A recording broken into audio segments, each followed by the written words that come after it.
Existe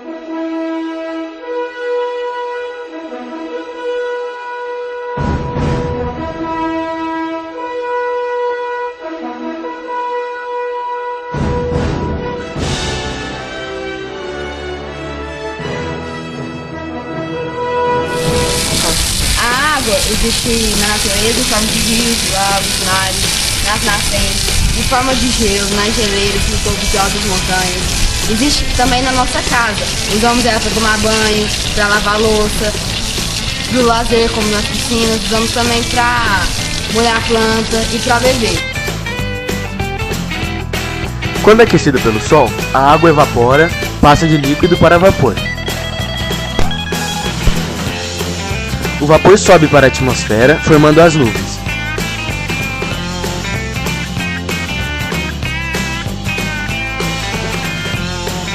Quando as nuvens estão muito carregadas, elas descem em forma de chuva.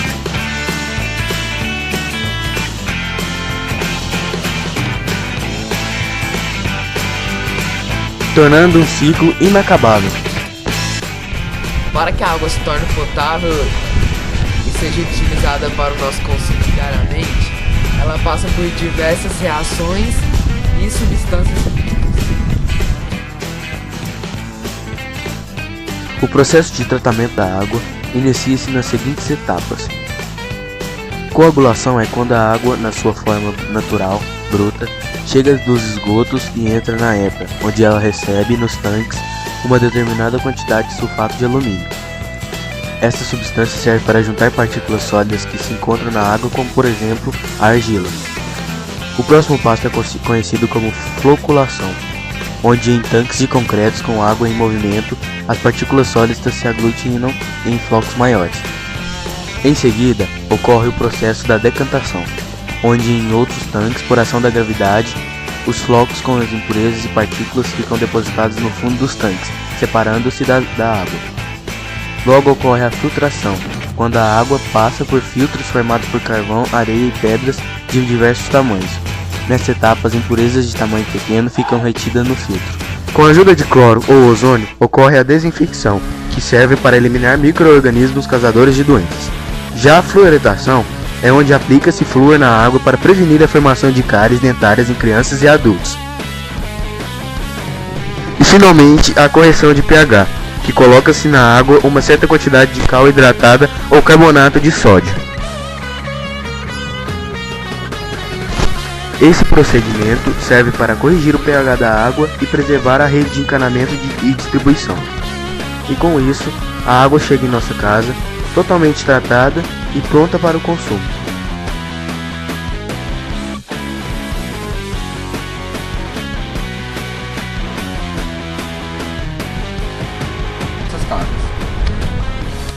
A água nas hidrelétricas é o principal agente na produção de energia, que se inicia através do represamento até a energia elétrica em nossas casas.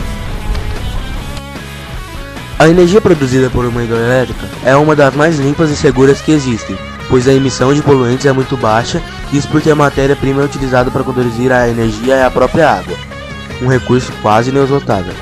Isto começa após a água do rio ser represada por barragens, controlando ao nível da represa. Se chover muito, as comportas se abrem e dão vazão ao excesso de água. A água represada entra com grande pressão em um duto e segue em direção às turbinas, que são as responsáveis pela geração de energia. A turbina é formada por pás. A água passa e gira essas pás que, presas a um eixo, acionam um gerador da usina onde se encontra o dínamo, transformando energia mecânica em energia elétrica. O transformador aumenta a tensão da energia, permitindo que ela viaje pelos fios e chegue até as casas e prédios das cidades. As hidrelétricas, consideradas por muito tempo fonte limpa de energia, elas podem causar problemas tanto para a sociedade quanto parte do meio ambiente.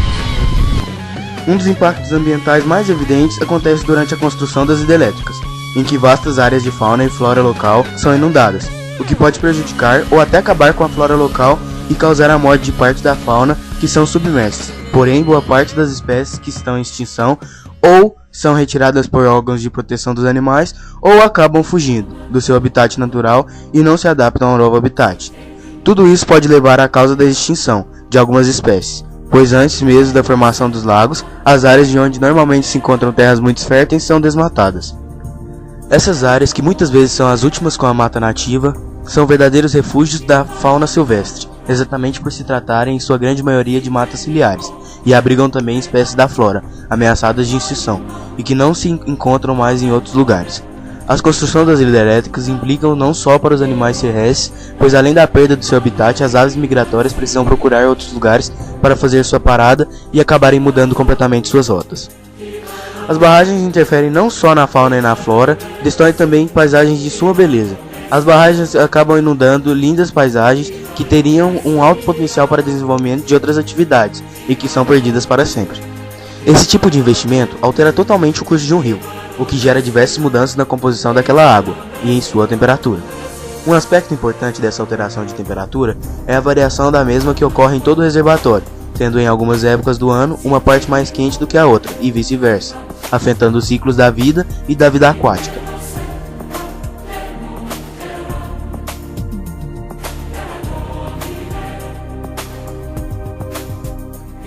A geração de energia nas usinas nucleares começa com a fissão dos átomos de urânio no reator. Essa fissão gera calor que aquece a água do sistema primário. No gerador de vapor, essa água aquece a água do sistema secundário, transformando-a em vapor. Após movimentar a turbina, esse vapor passa pelo condensador, onde é resfriado pela água do mar. O gerador elétrico acoplado ao eixo da turbina produz a eletricidade que abastece a rede de energia elétrica do país. Porém, esse tipo de produção não substitui as hidrelétricas, pois existem muitos aspectos que atacam diretamente o ambiente, como, por exemplo, a grande emissão de gases poluentes à atmosfera.